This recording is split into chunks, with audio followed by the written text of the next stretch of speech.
Hi guys! Welcome back to my channel. So ito na nga ang first interview ni GM sa Kapamilya Chat. Tinanong siya ng host kung ano nga ba ang estado ng kanilang relasyon ni Jazz Escalisa. Kasi nga nangako si GM noon kay Jazz sa paglabas ng bahay na may pag-uusapan sila. Ito na nga, naklaro na nga ni GM na nakapag-usap na daw silang dalawa ni Jazz. At ang pinili nilang dalawa ay ang kanilang mga career. Patuloy silang pagiging magkaibigan pero wala muna daw ng love. Kasi nakafocus daw silang dalawa ni Jazz sa kanilang mga career. Kasi yun ang pangarap nila. Kaya pumasok siya ng bahay ni Kuya.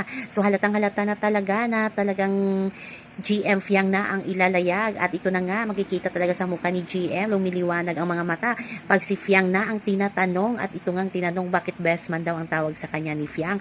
Ang sagot naman ni GM, si Fiang na lang ang tanongin nyo kasi siya nanggaling sa kanya yung best man na yon. At syempre masaya daw si GM na nakita yun ni Fiang sa kanya. So marami palang naka-line up na project para sa GM Fiang, so abangan na lang natin yan. So yun lang po guys ang ating update sa ngayon. So good vibes na lang, okay na si GM at si Jazz at si Fiang. Please like, share, subscribe my channel.